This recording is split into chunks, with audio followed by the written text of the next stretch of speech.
A very, very good morning. Jai Hind to all the teachers present here in this session.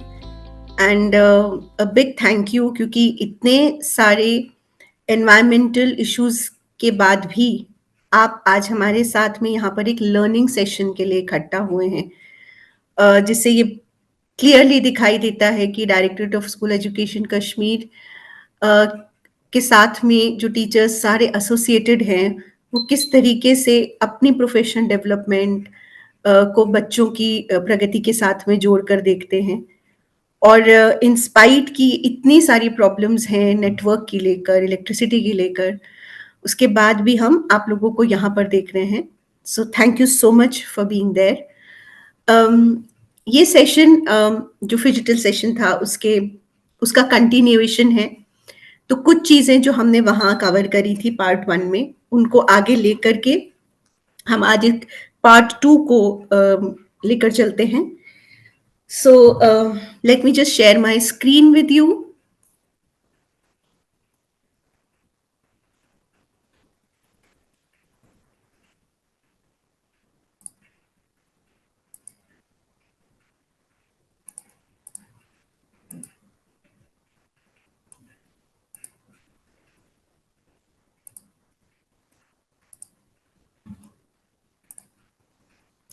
So welcome again for the Cultivating Foundations for Literary Success Part 2. ये webinar में हम जब literacy की बात करते हैं तो बहुत सारी लैंग्वेजेस हो सकती हैं, बट इस वेबिनार में हम फोकस कर रहे हैं इंग्लिश लैंग्वेज पर और continuation to the first part. हम सब ने जाना कि इंग्लिश के बहुत सारे प्रॉब्लम्स हैं और एक मेजर प्रॉब्लम जो इंग्लिश के साथ में नजर आता है वो उसकी कॉम्प्लेक्सिटी है। उसकी कॉम्प्लेक्सिटी कंफ्यूजिंग हो जाती है और फिर पढ़ने के लिए बहुत मुश्किल है, स्पेलिंग्स बहुत मुश्किल है, रीडिंग बहुत मुश्किल हो जाता है और इस मुश्किल की वजह से बच्चों का कहीं ना कहीं इंटरेस्ट इन रीडिंग खत्म होता है। और अगर इंटरेस्ट इन रीडिंग खत्म है तो फिर ना ही अकेडमिकली, क्योंकि सारे सब्जेक्ट्स अगर इंग्लिश बेस्ड होते हैं तो वहाँ प्रॉब्लम होती है, बट ऑल्सो वर्ल्ड के साथ में जुड़ने के बहुत सारे तरीके उनके कम होते हैं, या ये कहें कि रीडिंग एज अ होल उनके लिए मुश्किल हो जाता है।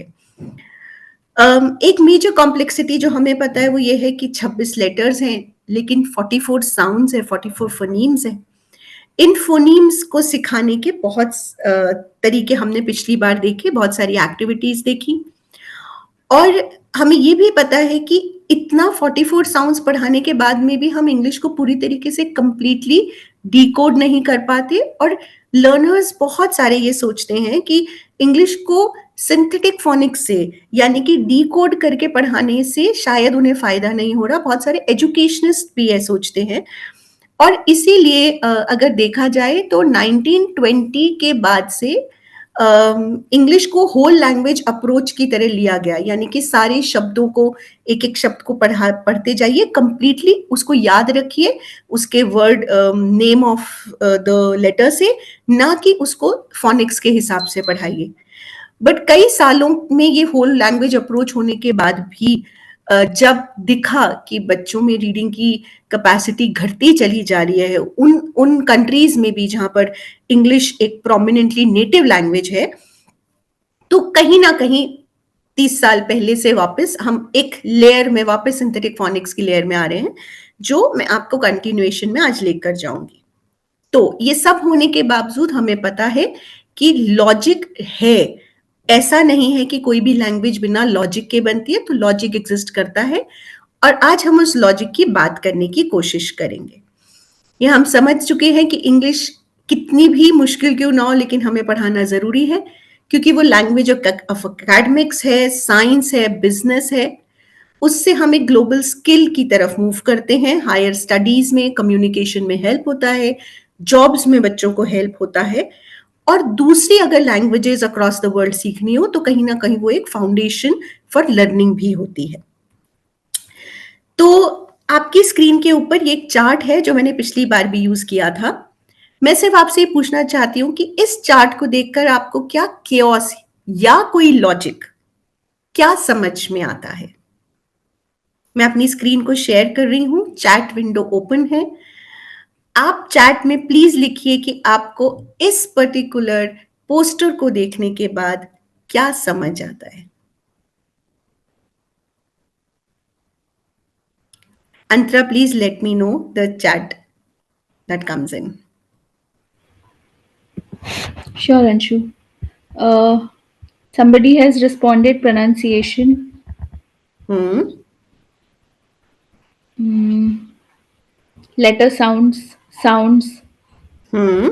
phonetic sounds, Okay. phonics, sound Hmm. association, मैं चाहूंगी phonics. कि थोड़ा और डीपर जाएं क्योंकि ये The तो हमने alphabet पहले। is given in two languages: phonics, phonic sound letters, okay. letter sound, and phonics. These are the responses.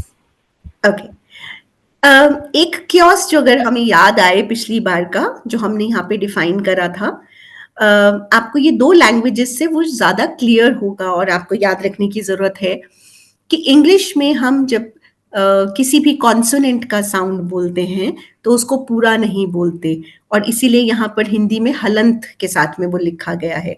तो ये एक आपको बहुत ध्यान रखने की जरूरत है क्योंकि वो आपकी प्रोनाउंसिएशन में डेफिनेटली हेल्प करता है जब आप बच्चों को सिखाते हैं। और दूसरी चीज अगर यहाँ पर देखी जाए तो नेम ऑफ द लेटर को यूज नहीं करा जाता, साउंड ऑफ द लेटर को यूज किया जा सकता है, जैसा आपने बहुत सारे लोगों ने बताया कि फोनेमिक अंडरस्टैंडिंग देता है और ये बताता है कि साउंड से सिखाना चाहिए। बिल्कुल। सो लॉजिक ये है कि साउंड से सिखाना चाहिए। क्योस ये है कि हमें जब साउंड बोल रहे हो तो लेटर का नाम नहीं बोलना चाहिए, नहीं तो बच्चों को दोनों आवाजें सुनाई देती हैं और वो ये नहीं समझ पाते कि नाम क्या है और आवाज क्या है। ठीक। और कॉन्सोनेंट्स को जब हम बोले तो हम उन्हें आधा करके बोले, जैसे कि पक्का ख की साउंड आ रही है और आपके पास में रसगुल्ला ल की साउंड आ रही है, तो इस तरीके से आधा करके आपके प्रोनाउंसिएशंस कॉन्सोनेंट्स के साथ होने चाहिए। और रीडिंग के लिए हमें साउंड सिखाने की जरूरत है। अब आपकी स्क्रीन के ऊपर दूसरा सवाल है। हमने कितनी साउंड्स के बारे में बात की थी पिछली बार जब हमने कहा कि हमारे पास में इंग्लिश में कितनी आवाजें हैं, तो हमने कितनी आवाजों के बारे में बात की थी? 26, 104 और 42। What is the correct answer? I would require Antara's help again. Yes, Anshu. I think सबने 42 mostly यहाँ लिखा है. ठीक है, so that means that there is remembrance for the 42 sounds correctly. 26 letter हैं लेकिन 42 साउंड्स के बारे में हमने बात करी थी। अगर आप देखें तो जो लोग फोनिक्स से नहीं पढ़ाते, जो फोनिक्स के तरीके से नहीं पढ़ाते, उनके हिसाब से 1700 तरीके की आवाजें अलग अलग आती हैं। तो अगर हम सही सिस्टमैटिक तरीके से पढ़ाएं तो सिर्फ 42 साउंड से ही हम पूरे इंग्लिश लैंग्वेज को कवर कर सकते हैं। थोड़ी सी डिफिकल्टी है क्योंकि कॉम्प्लेक्सिटी है। ये कॉम्प्लेक्सिटी कैसी है कि 42 साउंड्स हमने सिखाई थी, उसमें से दो और कॉम्प्लेक्स साउंड्स आती हैं, तो टोटली एक्चुअली 44 साउंड्स हैं। जैसे कि और इन 44 साउंड्स को 75 डिफरेंट तरीके से स्पेल किया जाता है, यानी कि लिखने का जो तरीका है वो 75 डिफरेंट वेज हैं इनको लिखने के। तो अगर मैंने इन 42 साउंड्स को पहले सिखाया और मैंने उनके 75 तरीके सिखा दिए तो बहुत हद तक 65% तक मेरा इंग्लिश लैंग्वेज कवरेज हो जाता है। अब ये जो 75 तरीके हैं स्पेल करने के, इनमें से 27 तरीकों की आवाजें जो होती हैं वो एक से ज्यादा होती हैं। तो ये कॉम्प्लेक्सिटी हमें जाकर के ग्रेड 5-6 में जाकर शुरू करते हैं और बाय ग्रेड 7 हम ज्यादातर कॉम्प्लेक्सिटीज को डील कर पाते हैं। राइट। तो सबसे पहले आपके स्क्रीन पे ये 44 लेटर साउंड्स हैं, आप सबको याद होंगे लेकिन फिर भी मैं आपके साथ एक बार रिवाइज कर देती हूँ। ई, आप चाहें तो मैं थोड़ा धीरे बोलती हूँ, आप मेरे साथ साथ भी रिवीजन कर सकते हैं। एक बार फिर से शुरू करते हैं। स, आ, ट, इ, फ, ख, ए, र, ठ, क, ओ, अ, ल, फ, ब, एच, ओ, आई, ई, ओ, z, w, विंडो विंग वाला w, ऊ, लिप को दबा के बोलने वाला वी होता है। उ, छोटी साउंड, ऊ, बड़ी साउंड। य, क्स, छ, श, टीएच की दो आवाजें, व, दोनों को ही टंग के नीचे, टंग को टीथ में दबा करके बोला जाता है। फिर हम लाते हैं लास्ट लाइन पर, क्व, आओ, ओय, ई, आर। सो ये जो हमारे पास में पिक्चर बनी हुई है, this is phonograms. Phono means sound, gram means picture. So जैसा कि हमने ग्राफीम फनीम एसोसिएशन पिछली बार देखा, साउंड लेटर देखा, so the one word that we give to them is phonograms. Now, a phonogram is a letter or a group of letters. Why it is a group of letter also? Because there are only 26 letters, but there are 42 sounds or 44 sounds that represent a sound in a word. So when we start with children, we teach them the sounds. So like in the word mad, we have got 3 sounds, at. और ये आपको एक wall hand दिख रहा है जो ये बताता है कि आपके पास में शॉर्ट साउंड्स भी होती हैं और आपके पास में लॉन्ग वॉल साउंड्स भी होती हैं। और वॉल्स की इंपॉर्टेंस को हम नहीं निकाल सकते because vowels bind the different sounds together to give us words. So अभी जो आपके स्क्रीन पे दिख रहा है वो आपको शॉर्ट साउंड दिख रहा है और अब जो आपको दिखेगा वो लॉन्ग साउंड दिखेगा। So very importantly this is also very important aspect कि बच्चों को बहुत क्लियरली लिसनिंग से आइडेंटिफाई कर पाए और ये फोनोग्राम आइडेंटिफाई कर पाए कि ए का साउंड ए के साउंड से अलग है, ए का साउंड ई से अलग है, ई, आई दोनों अलग चीजें हैं, ओ अलग है, अ एंड यू अलग है। Now this is the basic way in which vowels are represented in the first level of 42 sounds. आगे जाकर ऐसे बहुत सारे तरीके हैं जिनमें लेटर ए की आप बहुत सारी डिफरेंट आवाजें देखेंगे। डबल ई की आप डिफरेंट आवाज देख सकते हैं, यू की डिफरेंट आवाज देखेंगे, आई की डिफरेंट आवाज देखेंगे। सिर्फ यही आवाज नहीं है जो मैंने अभी आपको बताई है, लेकिन 100 जो वर्ड्स हैं, आप ये समझिए कि 100 शब्द, 100 आवाजें जो मैं पहले सिखा दूं वो ही शब्द जो हैं सबसे ज्यादा रिटन लैंग्वेज में मिलते हैं, यानी कि 50% मिलते हैं। And 300 words are making the 65% of the written words. That means अगर हम सिस्टमैटिकली चलेंगे तो बहुत छोटे से एक्सेप्शंस हैं जो हमारे पास रह जाते हैं और बहुत कम शब्द होते हैं। तो वो बहुत थोड़े से एक्सेप्शंस के लिए हमें मेजर चंक सिस्टमैटिकली ना पढ़ाएं, ऐसा नहीं करना चाहिए। सो अब आपकी स्क्रीन पे देखिए 2 तरीके के फोनोग्राम्स बताए गए हैं। 26 लेटर्स की, जैसे मैंने कहा, डिफरेंट आवाजें हैं। तो अगर आप लेटर ए को देखेंगे वो सिंगल लेटर ए ही है, लेकिन उसमें आवाज है मैट में अलग, टेबल में अलग और फादर में अलग। ऐसे ही लेटर एस है, सिट में आवाज अलग आती है और इज में आवाज अलग आती है। लेकिन अगर मैंने ये 2 तरीके सिखा दिए तो फिर मेरे पास में more than 65% data is ready with the child. उसके बाद में मल्टी लेटर में 49 कॉमन वंस होते हैं जिनको हमने कुछ देखा है और कुछ हम आगे देखते चलेंगे। और 3 बिग टूल्स जो हमें रिक्वायर्ड हैं इन सब अंडरस्टैंडिंग के बाद में, पहला कि हम फोनोग्राम सिखाएं, दूसरा कि हम 31 स्पेलिंग रूल्स सिखाएं और तीसरी चीज कि हम सिलेबल्स सिखाएं। हम अब भी ये करते हैं, हम फोनोग्राम्स भी सिखाते हैं, हम स्पेलिंग रूल्स भी सिखाते हैं बच्चों को और हम लॉजिक ऑफ सिलेबल्स भी देते हैं, लेकिन सिर्फ हमें उसे एक सिस्टमैटिक मैनर में कंप्लीट करना है।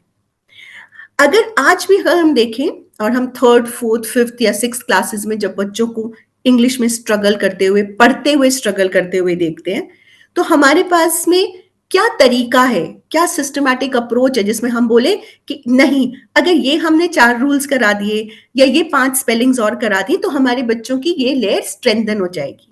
या टीचर के पास में ऐसा सिस्टम नहीं है जहां पर वो कहे कि मेरे पास में अगर मैंने ये 20 things I have done with my child in a systematic manner, तो मेरा बच्चा लेयर बाय लेयर सीखना शुरू कर देगा. सो ये जो आपके लिए आज वेबिनार है, basically focusing on a level है कि there is a system, if you follow the system things will be better. Now 26 letters we have already done. What happens with this 26 letters? These are called the basic letter sounds. Single letter sounds called in the basic letter sounds. और इन basic letter sound से किस तरीके के शब्द बनते हैं ये आपकी स्क्रीन पर नीचे लिखे हुए हैं. अगर आप यहां देखेंगे तो बेसिक लेटर साउंड में, मैं सिर्फ एक रिपीट कर रही हूं जो मैंने पिछली बार बहुत ज्यादा कवर किया था, उसको बहुत छोटे से मैं रिपीट कर रही हूं कि जितने भी, जब भी आप बेसिक लेटर साउंड या सिंगल लेटर फोनोग्राम्स देखते हैं, शब्द में उनकी एक लेटर की एक आवाज सुनाई देती है.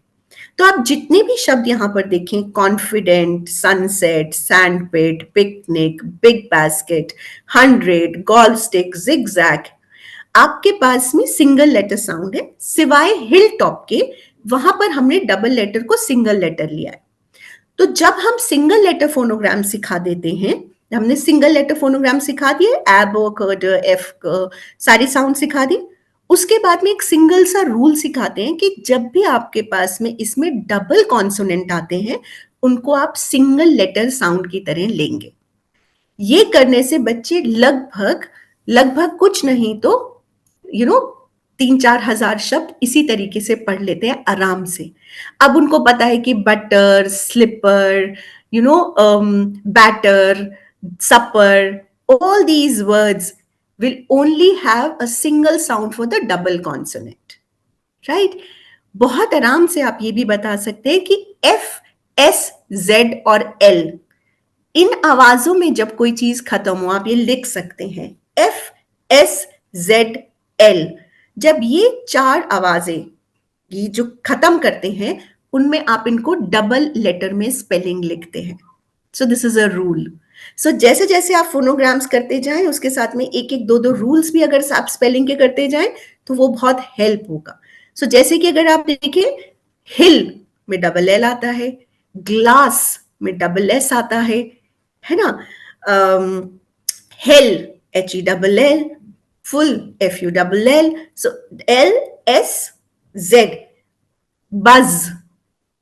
This is a word which is coming as a double consonant. So this rule is either called a fuzzle rule or is called a double consonant rule. पहले अगर हम उन्हें रीडिंग करवाएं तो उन्हें ज्यादा आसानी होगी, और फिर उन्हें राइटिंग या डिक्टेशन दें, और लैंग्वेज ऐसे ही बिल्ड होती है, first reading then writing. So first we will read the words, lot of words that has F, S, Z, L, उनके लास्ट में डबल लगा होगा. एक और तरीका होता है बच्चों को गलत चीज देकर ठीक कराने का तरीका. तो अगर आप उनको मान लीजिए F, S, Z, L वाले वर्ड्स को दे दें और उनमें एक सिंगल कॉन्सोनेंट ही लगा कर दें, और फिर उन्हें उसे डबल करने का मौका दें, तो वो एक स्ट्रैटेजी है जिससे उनको ये पता चलता है कि हाँ, सिंगल लेटर को किस तरीके से डबल किया जाता है, लेकिन आवाज एक ही आएगी. तो हमने जैसे पिछली बार किया उसी को कंटिन्यू करेंगे. हमेशा अपने थंब से स्टार्ट करके हम नंबर ऑफ साउंड्स को काउंट करेंगे. सो लेट्स से हमारे पास में वर्ड है हिल टॉप, तो हम बोलेंगे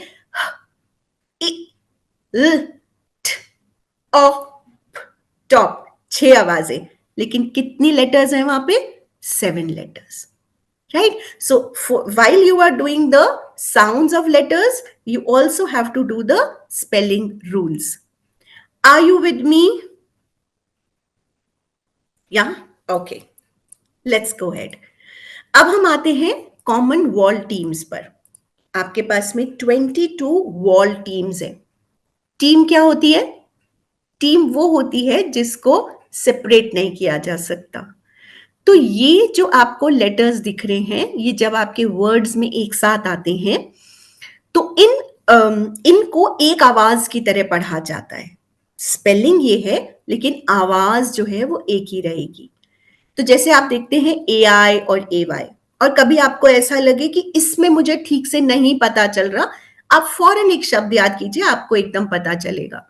मेड, डे, ऑगस्ट, पॉ, pair, tree, right? So this is how you can always go on talking about the common wall teams. If you want, you can take a picture of it, you can keep it with you. मैं आपसे ये भी चाहूंगी कि अगर आप चाहें तो प्लीज एक नोटपैड पर इसको नोट करके रख लें, so that it is with you जब हम आगे पहुंचते जाएंगे. So take a minute, please note it down in your notepads or take a picture from your phone for your reference.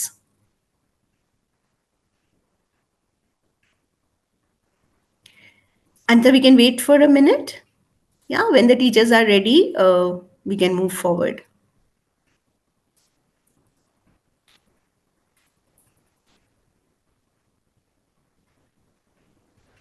ठीक है, अब हम आगे चलते हैं. इसी तरीके से हमारे पास में कॉन्सोनेंट की टीम्स होती हैं. सो हमारे पास में सिंगल लेटर आया, लेकिन सिंगल लेटर के बाद में अब हम देखेंगे श, च, ज, व. फिर हमारे पास में है फ, ख, छ, ng, n, r, n, j, s, t. और आपके पास में SI, TI, CI और GU. GU में g साउंड आती है और इसके अंदर, right? So these are the 17 combinations that you have to pick up and you have to teach to your children. Please take a click.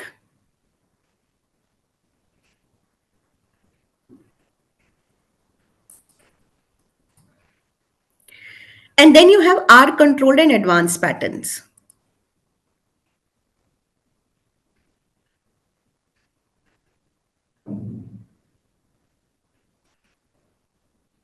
As English teachers, you already know the words, you already know the sounds.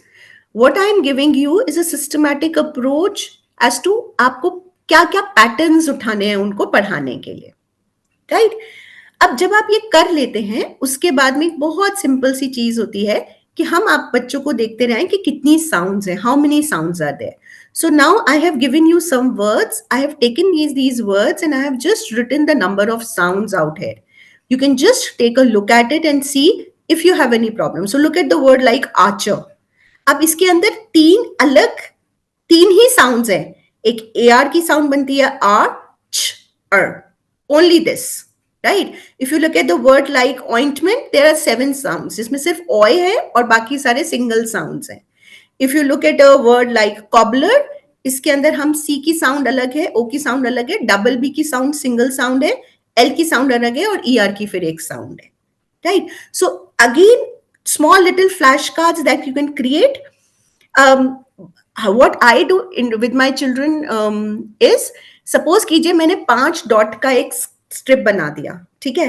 अब 5 dot script में मैं उनको बोलूंगी आप इसमें से जितने ज्यादा शब्द लिख सकते हो वो लिखो, लेकिन आप पैटर्न नहीं लिखना, राइट? सो पैटर्न नहीं लिखना मतलब एक ही तरीके के सारे शब्द मत लिखना. हाँ, सो जैसे अगर आप देखिए चिकन एक डिफरेंट वर्ड है बट इसकी 5 साउंड्स है. शाउटिंग एक डिफरेंट वर्ड है पर इसकी भी 5 साउंड है. मॉर्निंग 5 साउंड्स है. पेंटर 5 साउंड्स है. कॉबलर 5 साउंड्स है.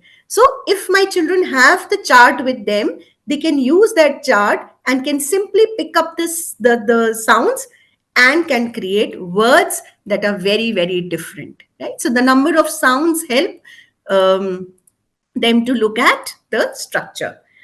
Now let us come to one more spelling rule. तो एक spelling rule जो हमने कहा फजल rule, FSZL rule. एक स्पेलिंग रूल उसी के साथ में आता है, फजल के साथ में ही डबल कॉन्सोनेंट, यानी कि 2 कॉन्सोनेंट्स को सिंगल तरीके से पढ़ा जाता है. अब हम आते हैं तीसरे रूल पर जो कि बहुत कॉमन रूल है और आपकी बहुत सारी स्पेलिंग को ठीक कर सकता है. वो रूल ये कहता है कि जो कि English words, so English when comes from lot of different parts of Europe और उसका बहुत सारा जो है ना अमालगमेट इंग्लिश की डिक्शनरी में मिलता है. लेकिन जब आप रूल्स की बात करते हैं तो बेसिकली आप लैटिन इंग्लिश वर्ड्स की बात करते हैं. सो स्पेलिंग रूल ये कहता है कि the letter I never comes at the end of English words. So अगर मान लीजिए कि मैंने 42 साउंड्स में बच्चे को सिखा दिया कि ए आई की आवाज ए होती है और आप इसे कहीं भी ए के लिए यूज करें. अब शब्द आता है डे. अब डे में जब मैं बात करूं तो आवाज तो ए आ रही है, मैंने डी लगाया, फिर मैंने ए आई लगाया, और एआई को लगाने के बाद में मेरी स्पेलिंग करेक्ट होनी चाहिए, लेकिन मेरी स्पेलिंग रॉन्ग हो जाती है। क्यों रॉन्ग होती है ये बच्चे को पता होना चाहिए, लॉजिक डेवलप करना है हमें। तो उस लॉजिक के हिसाब से आई जो होता है वो एंड ऑफ इंग्लिश वर्ड्स में नहीं आता। तो क्या आता है उसकी जगह पर? तो एक बहुत सुंदर सी कहानी है, चुटकी सी। वो ये कहती है कि शाय आए टफी वाई। आई जो होता है वो बहुत शाय होता है, वो कभी भी एंड में खड़ा नहीं होता, क्योंकि एंड में पुकार लिया जाता है, इधर से आ जाओ इधर से आ जाओ, तो एंड में कभी खड़ा नहीं होता। तो जब वो बहुत शाय है, बहुत डरा हुआ है, तो उसका एक दोस्त, a friend in need is friend in deed, तो उसका एक दोस्त है जो बहुत टफी है, बहुत स्ट्रांग है। तो वाई आकर उसका टफी फ्रेंड बनता है और वाई कहता है आई तुम घबराओ नहीं, तुम चले जाओ, मैं तुम्हारी जगह पर आके खड़ा हो जाता हूँ। सो इसी तरीके से आई को हटा करके वाई को लगा दिया जाता है। सो रे की स्पेलिंग आर ए आई नहीं होती, रे की स्पेलिंग आर ए वाई होती है। और इसी तरीके से अगर आप कुछ रॉन्ग वर्ड्स बच्चों को दें, जैसे कि डे, क्ले, स्टे, ट्रे मैंने लिखा है, और आप बोले कि बताइए इसमें गलत क्या है, so I never comes at the end of English words, तो आई को हम यहां नहीं लिख सकते, और इसीलिए वहां पर shy I toughie Y rule लगेगा। Right? So shy I toughie Y rule says that instead of I, Y will always come at the end of words where I had to come. And this rule also applies with the sound oi. So A के साथ में भी यही rule चला और oi के साथ में भी यही रूल चला, क्योंकि अगर मुझे टॉय लिखना है तो मैं TOI नहीं लिख सकती, ऑय नहीं लिख सकती, जो मैंने ऑइंटमेंट में किया था या ऑयल में किया था। वहां पर मुझे जॉय, बॉय, कोय, एम्प्लॉय के लिए वाई ही यूज करना होगा। Right? So you can give mixed spellings, something like I've given with employ and coy, boy, joy. अब एक which is the odd one out, why is it the odd one out? इस तरीके के rules भी critical thinking के लिए आप कर सकते हैं, simple exercises.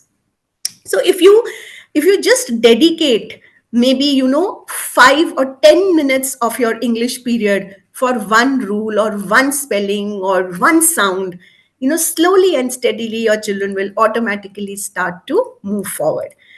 तो इसमें से अगर आप देखिए, अब हमने कौन कौन से कर लिए, हमने ए आई खत्म कर लिया, हमने ए वाई खत्म कर लिया, हमने ओ आई कर लिया, और इसके साथ में हमने ओ वाई भी कर लिया है। Right?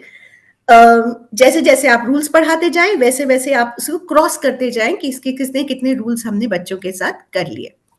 Next comes the second rule. The rule says, so this is the fourth rule.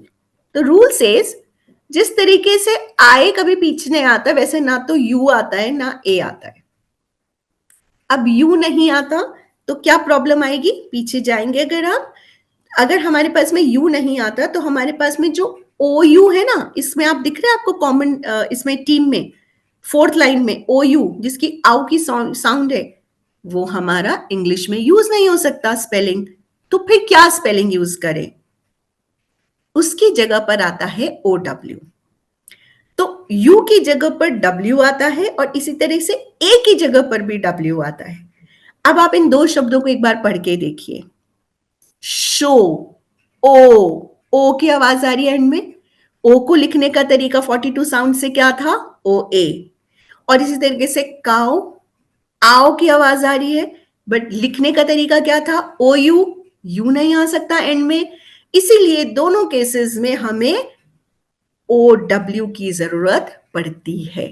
So for OU also there is OW, there is OA also there is OW. Now if I ask you what is the phonetic spelling, so जब मैंने आपको बोला phonetic spelling का मतलब है कि आप मुझे एक बार वापस जाकर 42 साउंड्स में से बताइए कि इसकी स्पेलिंग क्या है। 42 साउंड्स याद हैं आपको? अब मैं आपको शब्द बोल रही हूं, आप चैट बॉक्स में जाएंगे और मुझे इसकी फोनेटिक स्पेलिंग लिखकर दिखाएंगे। So the word is bow. What is the phonetic spelling of bow? Antara, I would require your help.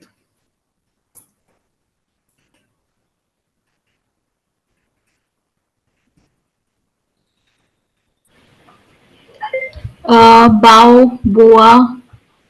Bow. BOA. Do I get that? No, it's BOU mostly that I'm getting in response. Okay. BOA कुछ लोगों ने दिया है, हम्म। BAU कुछ लोगों ने दिया है, BAOW. ओके, तो हम फिर से सुनते हैं कि हमने क्या सुना। हमने सुना ब ओ बो, ब ओ बो। स्पेलिंग लिखने का तरीका BOW है, लेकिन सुनने का तरीका BOA है। इसका मतलब आप जो 42 साउंड्स हैं, जब उसे मास्टर कर लेंगे और आपके बच्चे उसे मास्टर कर लेंगे, तो हर शब्द में जो भी आवाज आ रही होगी वो उसको उस 42 साउंड पोस्टर के हिसाब से ही देखेंगे। सो बहुत अच्छा होगा कि आप 42 साउंड्स लिखिए, बच्चों से लिखवाइए, उनके पोस्टर्स बनवाइए, उनके सिंपल लैमिनेटेड मैट्स बनवाइए और उनके टेबल्स पर रखवा दीजिए। फिर क्योंकि उनके पास में वो सपोर्ट सिस्टम है, तो जिस तरीके से आप बहुत सारी आवाजें ऑलरेडी अपनी लाइफ में सुन चुके हैं, आवाजों से ज्यादा आप स्पेलिंग्स पढ़ चुके हैं, आपको पूरे पूरे शब्द पढ़ने आते हैं, इसलिए ये tuning in to the ears becomes little difficult. तो अगर सपोर्ट सिस्टम में विजुअल एड होता है तो आसानी होती है। तो अगर मैंने यहां पर एक आपको 42 साउंड का चार्ट साथ में दिखाया होता और आपको कहा होता कि वो बताइए, तो आप सीधा लेटर बी पे जाते और ओ ए पर जाते और बोलते कि ये बो का साउंड है, राइट। बाओ का साउंड भी आप ऐसे ही निकालते मेरे लिए, ब आओ, B and O U. So one single spelling, simple letter sounds, but making different sounds for you, wherein the homophones one. So जब ये आप सिखाने लगे तो प्लीज 42 साउंड चार्ट को साथ में रखिए, and then you will be able to tell your children about this rule कि क्योंकि ये यू में एंड नहीं हो सकता इसलिए ओ डब्ल्यू चाहिए, और क्योंकि ये ए में एंड नहीं हो सकता इसलिए ओ डब्ल्यू चाहिए, और इसीलिए इसको देखोगे तो एक ही शब्द लिखेगा, लेकिन डिफरेंट सिचुएशंस में ये डिफरेंट साउंड करता है। कहीं पे इसका ओ डब्ल्यू आउ की तरह साउंड करता है और कहीं पे इसका ओ डब्ल्यू ओ की तरह साउंड करता है, right. Now let's move forward. Because you नहीं आता, इसलिए ऐसे जो शब्द हैं जहां पर हमारे पास में ए यू भी आता है, वहां पर भी हमें ए डब्ल्यू की जरूरत पड़ती है, राइट। सो एक बहुत सिंपल सी सिचुएशन अब मैं आपको बताती हूं, आप अपने नोट पैड पर लिख लीजिए प्लीज। जब भी हमें ए की आवाज आती है, ए की आवाज, A I in the beginning of the word, AI in the middle of the word, but AY at the end of the word. ठीक है।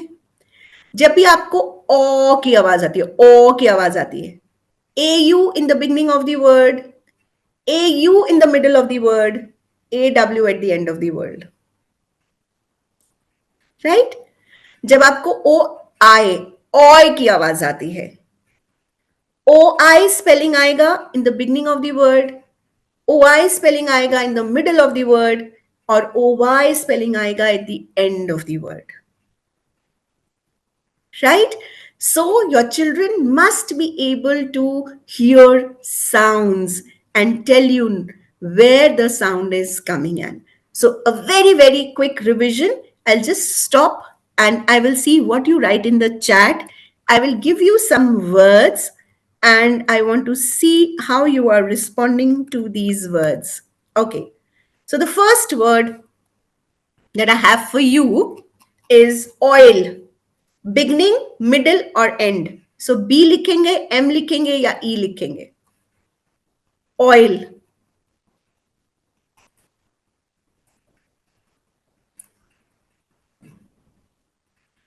Beginning. हाँ, so आपको oil की स्पेलिंग नहीं लिखना, आपको सिर्फ ये बताना है कि B है, M है या E है, बिगनिंग है, मिडिल है या एंड है। Nice. The next word, boil. Quickly, very quickly, boil. Middle. Very good. Bellboy. Bellboy. Where do you hear it? End. Right? So first वाले में आपने देखिए अभी क्या करा, आपके पास में क्योंकि एक विजन है स्पेलिंग का, आपने सबसे पहले, मैंने जैसे ही बोला ऑयल वैसे आपने मुझे स्पेलिंग दी। लेकिन बच्चों के साथ में हमें काम करना है कि वो सुन पा रहे हैं कि आवाज कहाँ है, ये ज्यादा काम करना है। तो हम उनसे यही पूछेंगे कि आपको वर्ड के शुरू में सुनाई दिया, बीच में सुनाई दिया या आखिर में सुनाई दिया। तो शुरू में सुनाई दिया तो हम क्या लिखें, ओ आई लिखें कि ओ वाई लिखें। सो ये एक तरीका है, मैं आपको वर्कशीट बनाने का एक तरीका दे रही हूँ।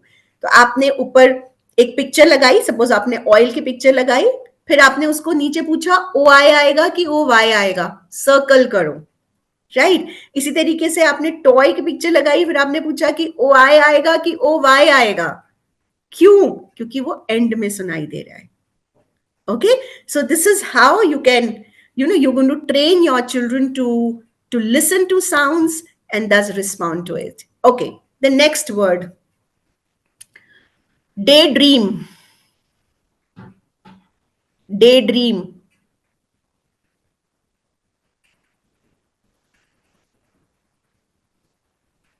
मिडिल में साउंड है, मिडिल में साउंड है तो क्या आवाज आएगी, ए आई की ए वाई? मिडिल में साउंड है तो ए आई आएगा कि ए वाई आएगा? तो ए आई आना चाहिए। फिर डे में डी ए वाई क्यों लिखते हैं हम? Anyone, can anyone give me an answer to this? Why do we write A, Y, D, A, Y? Yes, yes, yes.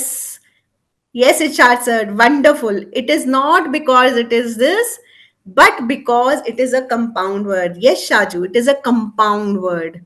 So be very careful when you are saying, it is like two words coming together.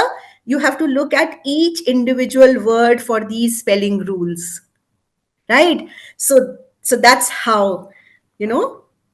Yes, wonderful, wonderful. So your children will come up with these kinds of words, because what I'm trying is even if your children are in grade 6, they have the text, still you should tell them all these rules for them to apply it into newer text that they read, and they become confident about the newer words. So please take care that when I say word, it also means end of a word, even in a compound word.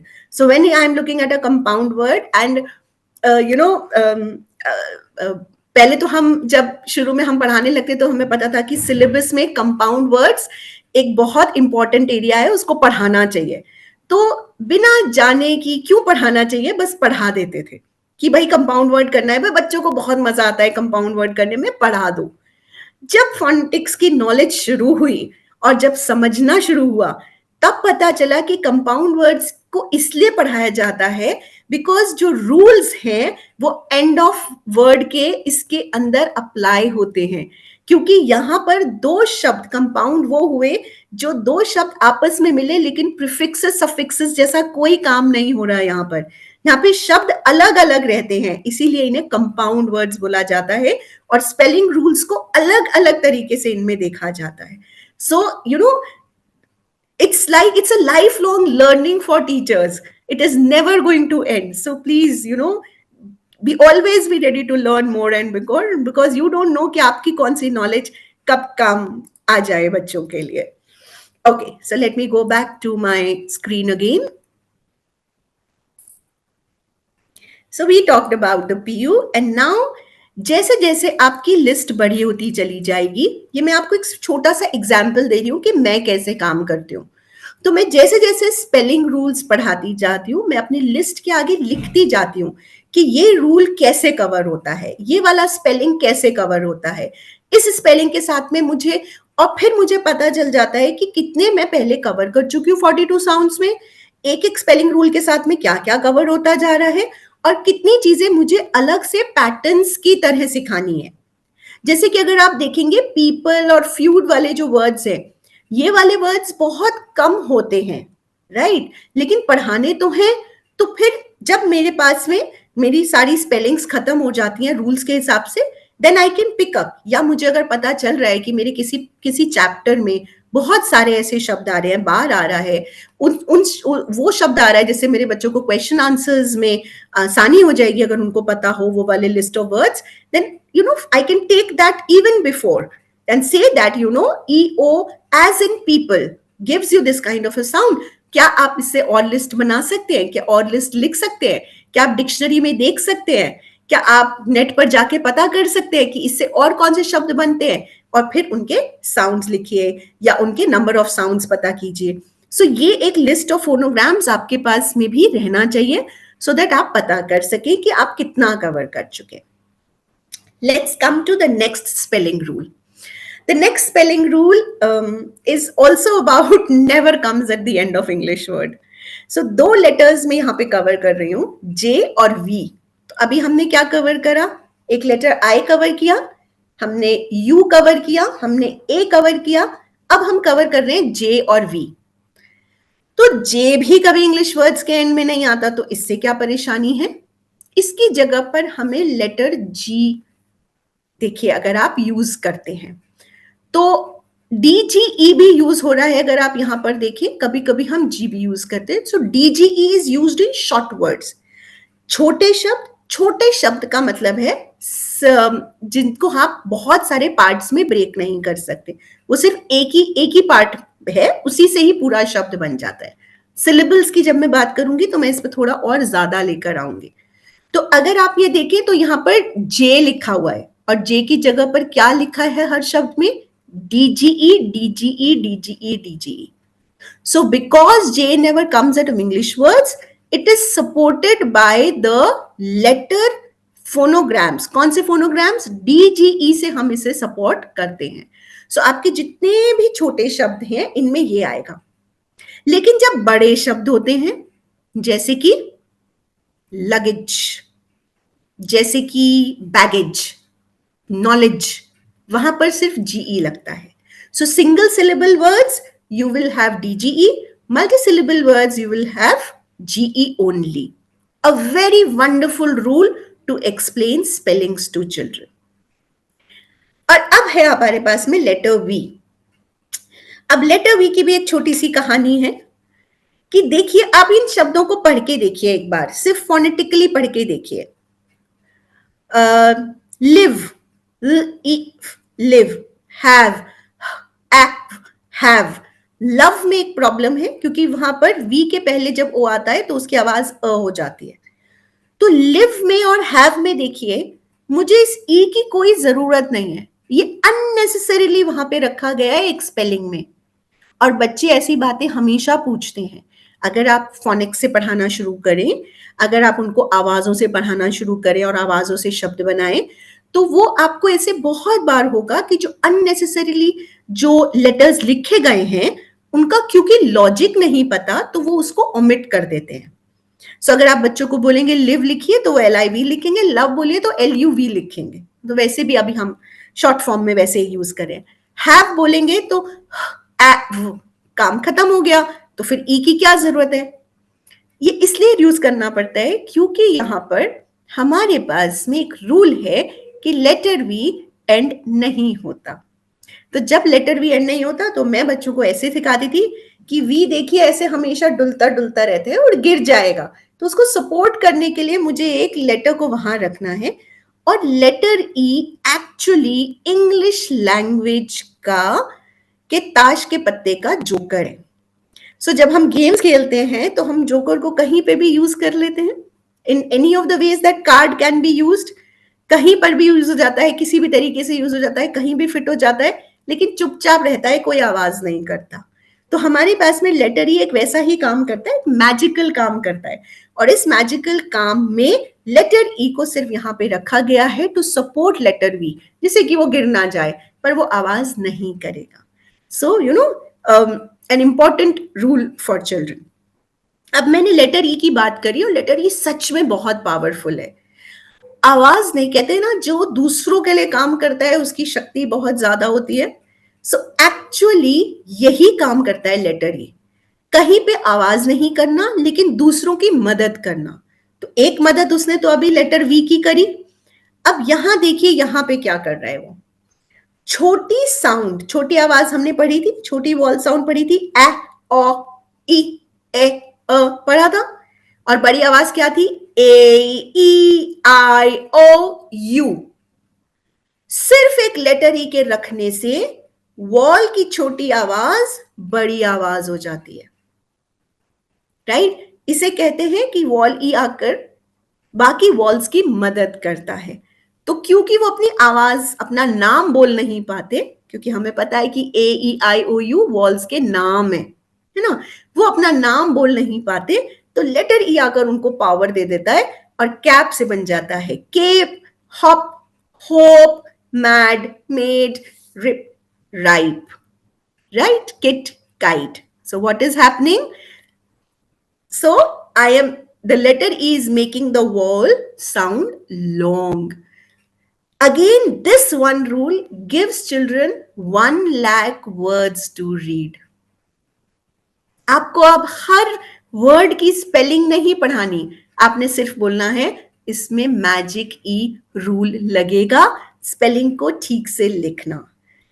पढ़ने के लिए हमेशा अपनी list को बहुत बड़ा रखिए, जितना ज्यादा पढ़ेंगे वो उतना ज्यादा अच्छे से लिख पाएंगे स्पेलिंग को, because reading come first and then comes writing. First we learn to read, then we actually write. So the no number of words, word list बना लीजिए, लगवा लीजिए। और तरीका बेस्ट ये होता है कि बच्चों को बोले कि मैंने कल सिखा दिया, 5 मिनट मैंने कल आपको एक रूल सिखाया था, आज आप मुझे 10 शब्द लिख कर दीजिए, 10 शब्द वो जिसकी शॉर्ट साउंड है और ई के साथ में उसकी लॉन्ग साउंड हो जाती है।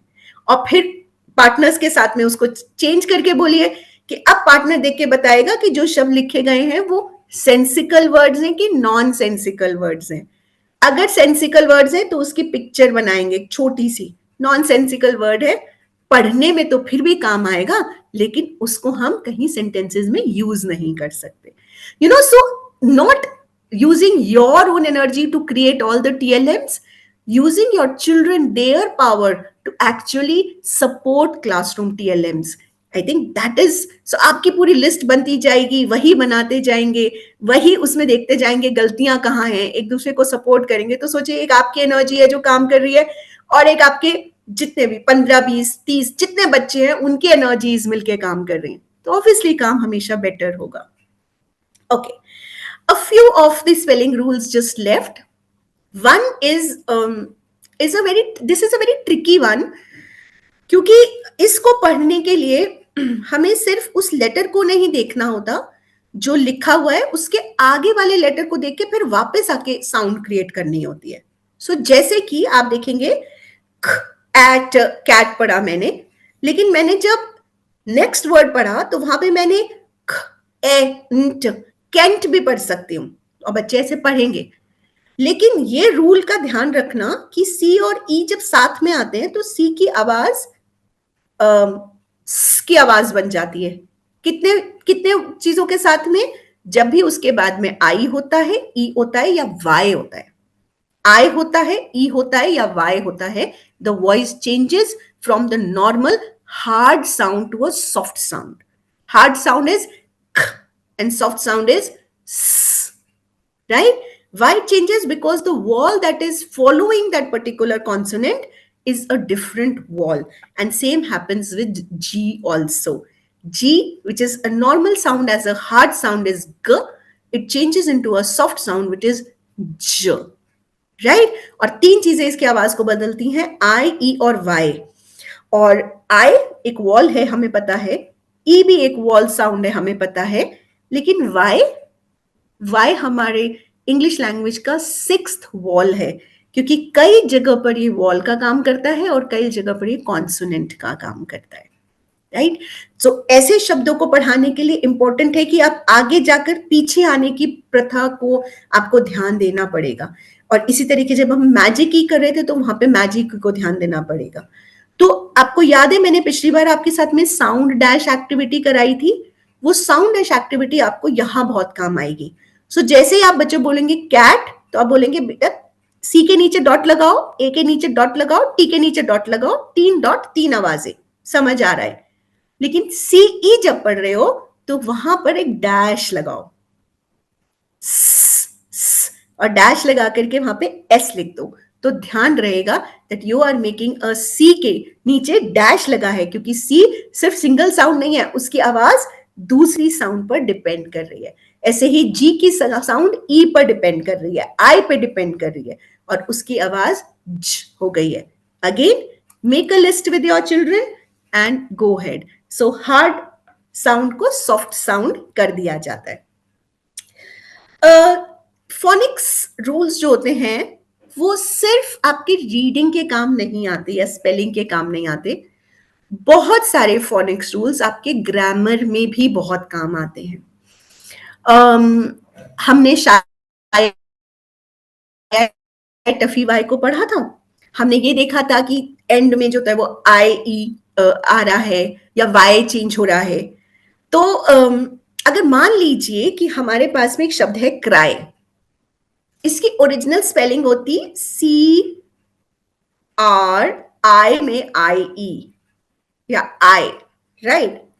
अब ये आई के साथ में जब हम कोई भी सफिक्स लगाते हैं तो वाई क्या करता है, वाई कहता है मेरा काम खत्म हो गया, अब आई तुम बीच में आ रहे हो तो मेरी कोई जरूरत नहीं है, तो मुझे हटा दो और तुम अपने ओरिजिनल फॉर्म ऑफ वर्ड में आ जाओ और फिर इस सफिक्स को यूज कर लो। So as simple as that, if children know that this is phonics related, this can also help them look for grammar. मैं ग्रामर पे बहुत सारा फोकस नहीं कर पाऊंगी आज लिमिटेड समय की वजह से, लेकिन फिर मौका मिला तो हम फोनिक्स कैसे ग्रामर के साथ रिलेटेड होता है इस पर भी बहुत सारी बातचीत कर सकते हैं। यहाँ पर कुछ आपके लिए सफिक्स वाली चीजें हैं जो कि मैजिक ई से रिलेटेड है। बहुत छोटा सा मैं बस आपको आइडिया दे रही हूँ, अभी डीपली नहीं, आप चाहें तो इस पर रिसर्च कर सकते हैं खुद से, या आप हमें सवाल लिख के भेज सकते हैं, मैं इस पर और आपको डिटेल्स भेज सकती हूँ। जब भी हम सफिक्स एंडिंग्स को यूज करते हैं, बेस वर्ड में ऐड करते हैं, तो कई बार हम लास्ट कॉन्सोनेंट को डबल करते हैं, कई बार उसको डबल नहीं करते हैं। इसका रिलेशन होता है मैजिक ई से। तो आप खुद के पास अपने पास लिख के दे दिए कि सपोज कीजिए कि आपका शब्द है रॉट, ठीक है, रॉट से स्टार्ट कीजिए सबसे पहले। अब रॉट के बाद में आपको ईएन लगाना है। अगर मैंने लिखा है ROTE, तो क्या ये ई ओ की आवाज को, लेटर ओ को शॉर्ट से लॉन्ग कर देगा? बिल्कुल कर देगा। तो यहां तक ई ना पहुंचे, उसकी पावर मेरे फर्स्ट वाले वॉल तक ना पहुंचे, इसके लिए मैं क्या करूं? मेरे पास में डबल कॉन्सोनेंट रूल था, याद है आपको? डबल लेटर लिख दिया जाता है, सिंगल साउंड करती है। उस डबल कॉन्सोनेंट रूल को मैंने यहां पर यूज किया और मैंने कहा अगर मैं टी को डबल कर दूं तो ओ और ई का डिस्टेंस बढ़ जाएगा, ई जा ही नहीं पाएगा वहां तक अपना अपने अपनी पावर के साथ, और डबल टी लगाने से मेरी साउंड में भी कोई फर्क नहीं आएगा क्योंकि डबल कॉन्सोनेंट की साउंड तो सिंगल ही रहती है। ये सिंपल सा जो वो रूल थे, 2 रूल, उसने मुझे हेल्प किया साउंड्स को प्रोटेक्ट करने में। तो एक यहां पे लग रहा है मैजिक की रूल, उसको मैंने प्रोटेक्ट किया, काउंटर किया, उसका एंटीडोट बनाया डबल कॉन्सोनेंट रूल से, और मेरा स्पेलिंग वो बन गया जिसमें डबल लेटर यूज हो गया। इसीलिए मुझे ये एड एन एस लगाने से पहले यहां पर उसे डबल करना पड़ेगा। जो काम लेटर ई करता है ना, बहुत बार लेटर आई भी मैजिकल काम कर देता है। आप देखेंगे कि रनिंग में आई लेटर वही काम कर रहा है। लेकिन जो शब्द में ऑलरेडी मेरे पास में डबल कॉन्सोनेंट है, वहां पर मुझे ये काम नहीं करना पड़ता। सो आप पिक देखिए या जहां पे लिस्ट देखिए, सिल्क देखिए, वहां पे मुझे इसे डबल करने की जरूरत नहीं है बिकॉज ऑलरेडी मेरे पास में डबल कॉन्सोनेंट्स है। और ऐसा जिसकी आवाज ऑलरेडी लॉन्ग है जैसा कि रेन, वहां पर भी मुझे चेंज करने की जरूरत नहीं है। सो जब आप सफिक्सेस लगाएं तो बच्चों को बोले कि 3 चीजें वो देखें, क्या यहाँ पे शॉर्ट साउंड है और उसके बाद में सिंगल कॉन्सोनेंट है तो भाई डबल कर दो। क्या लॉन्ग साउंड है वॉल की तो कुछ मत करो, है ना। और अगर शॉर्ट साउंड के बाद में 2 कॉन्सोनेंट्स लगे हुए हैं तो फिर कुछ मत करो, सिंपल आप सफिक्स को ऐड कर दो, right. So this simple exercise helps us in double consonant being protected. So double consonant is protecting this.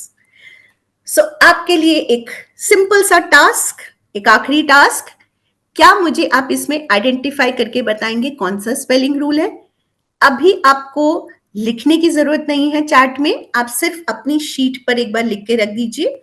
मैं आपको आंसर्स दिखाऊंगी बिकॉज इतने सारों के साथ में एक साथ चैट पर जाना मुश्किल होगा, आप सबकी संख्या बहुत ज्यादा है, तो आपको करेक्ट आंसर्स नहीं मिल पाए।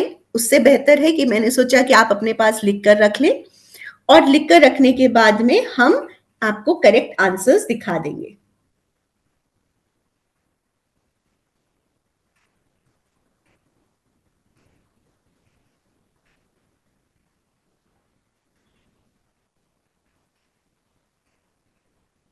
आप आइडेंटिफाई कर पा रहे हैं?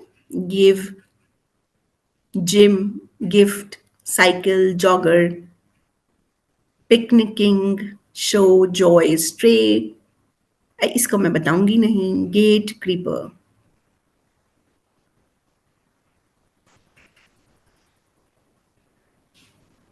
Take a minute more, then I'll show you.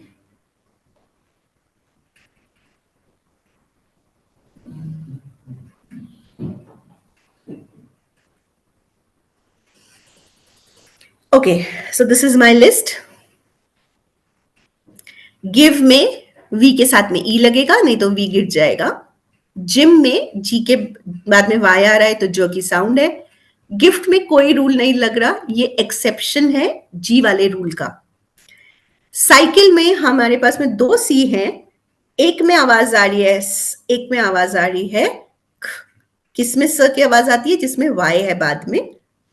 Jogger में डबल कॉन्सोनेंट है क्योंकि हमें ओ की साउंड को प्रोटेक्ट करना है। पिकनिकिंग में हमारे पास में लेटर आई चेंज ना कर दे इसलिए सी के लगा हुआ है ऑलरेडी। शो में हमारे पास में ओ डब्ल्यू ओ ए के लिए है। जॉय में ओ आई के लिए है। स्ट्रे में ए वाई ए आई के लिए है। मैंने यहां पर बी ओ डब्ल्यू को आओ की साउंड से रखा है, आपने हो सकता है ओ की साउंड से रखा हो। गेट में VCE पैटर्न है, यानी कि वॉल कॉन्सोनेंट ई पैटर्न है। मैजिक ई भी बोल सकते हैं आप इसको, A-E भी बोल सकते हैं, दोनों तरीके से आप लिख सकते हैं उसको। क्रीपर में कोई भी डबल कॉन्सोनेंट की जरूरत नहीं है, सिर्फ लेटर P को एक सिंगल बार लिखा गया है क्योंकि डबल ई ऑलरेडी एक लॉन्ग साउंड है।